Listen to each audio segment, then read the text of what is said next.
Europe 1. Nikos Aliagas, ce matin, vous recevez le comédien Samuel Le Bihan. Bonjour Samuel Le Bihan. Bonjour Nikos, bonjour tout le monde. Vous publiez aujourd'hui un roman intitulé Un bonheur que je ne souhaite à personne aux éditions Flammarion. Vous avez choisi une fiction pour raconter le désarroi, le combat d'une mère qui apprend que son fils est autiste. Pourquoi ne pas avoir raconté directement votre histoire, votre expérience ? Je sais pas, je pense que le masque du personnage est quelque chose qui me va bien, qui correspond à mon ADN, à mon métier. J'ai toujours utilisé les personnages pour me dévoiler intimement, et là c'était ma façon de me raconter en fait, dans son quotidien, dans son intimité. Et alors, étonnamment c'est une femme, peut-être parce que je suis aussi assez touché par le combat des femmes, celles qui ont fait vraiment avancer, bouger les lignes en France depuis 20-30 ans quoi. Et faut leur reconnaître ça, et puis toutes ces associations, tissus associatifs, puis évidemment des pères formidables sûrement. Alors quelques chiffres à propos de l'autisme. Il y a plus de 600 000 personnes qui souffrent du trouble du spectre de l'autisme, c'est comme ça qu'on l'appelle officiellement, dont 100 000 qui ont moins de 20 ans. 80% des enfants atteints d'autisme ne sont pas scolarisés. Absolument. Et c'est le fil rouge de votre roman, hein, cette mère courage qui tente de demander une auxiliaire de vie scolaire. Dans la réalité, il n'existe pas ce titre à l'école ?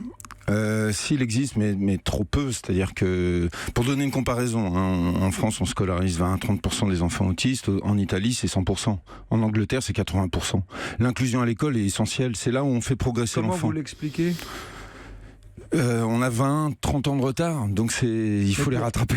Mais pourquoi ? Parce que c'est dans la mentalité, on n'a pas le savoir-faire, on ne dépense pas assez de sous. Parce que très longtemps, on a considéré que l'enfant n'avait pas envie de parler à sa mère, alors qu'il ne peut pas parler à sa mère. Il faut lui apprendre. Et le temps de remettre toutes ces structures en place, ça prend un peu de temps.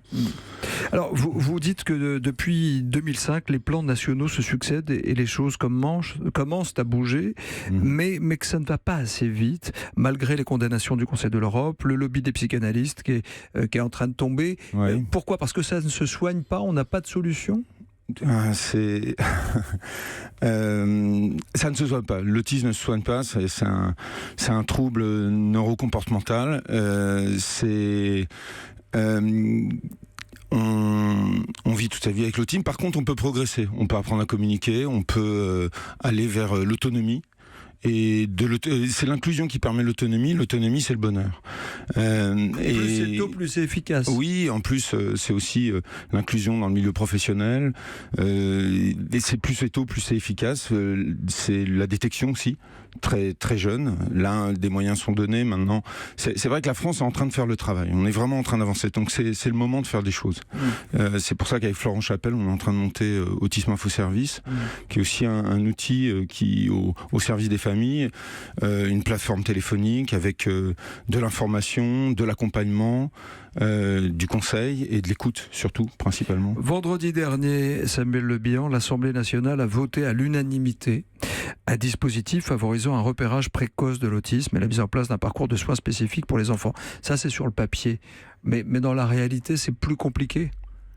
En tout cas, c'était essentiel. C'est les pas essentiels. Vraiment, la détection aujourd'hui se fait entre 6 et 7 ans, alors qu'elle devrait se faire entre 1 et 2 ans. Quels sont les premiers symptômes ?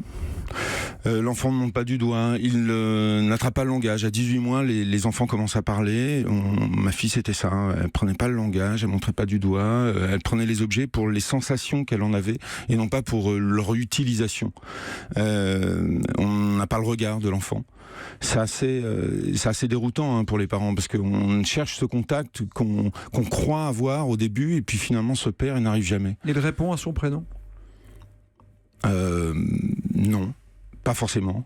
Alors chaque enfant a un autisme différent. Je dirais qu'il y a des degrés déjà différents, et puis chaque enfant a sa particularité.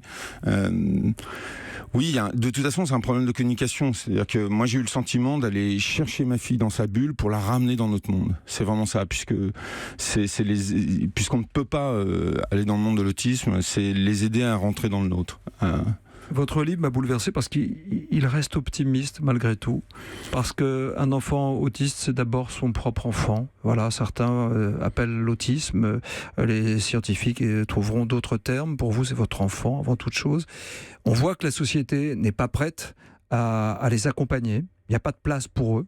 Et ce sont les parents, tant bien que mal, qui essaient de trouver un chemin pour qu'ils puissent être dans une forme d'autonomie, j'imagine, quant à l'avenir. Absolument. Aujourd'hui, c'est 1% de la population. 1% de la population mondiale.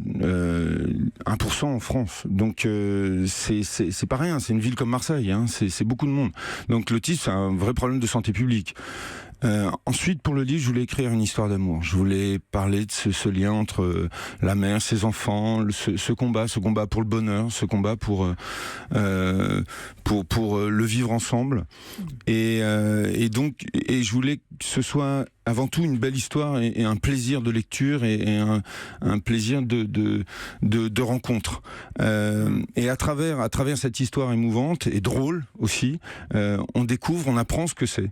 Et on l'apprend en douceur, et donc c'est beaucoup plus... Je voulais pas un livre sur... le lapsus. Oui. Je voulais pas un livre sur la maladie, je voulais sur le que ce pathos, soit... bien sûr. Oui. Et tout en apprenant beaucoup de choses. Comment elle s'appelle, votre fille, Samuel Le Bihan ? Je peux pas le dire. J'entends. Qu'est-ce qu'elle vous a appris ? Elle m'a appris le meilleur de moi-même. Elle m'a appris à devenir plus fort, plus grand, plus responsable. Évidemment, on vit déjà un enfant vous apprend ça, et particulièrement un enfant handicapé vous demande encore plus d'être exigeant vis-à-vis de vous-même. Et il fait naître ce que vous avez de meilleur. Rappelez-moi le nom de la plateforme à laquelle vous participez. Autisme Info Service, on espère pouvoir l'ouvrir le 2 avril pour la journée mondiale de l'autisme. Et il y a aussi SOS Autisme avec Olivier Catan. Il y a pas mal de choses qui se font sur le terrain dans les associations. Merci Samuel Le Bihan d'avoir été avec nous ce matin. Votre roman Un bonheur que je ne souhaite à personne sort aujourd'hui aux éditions Flammarion.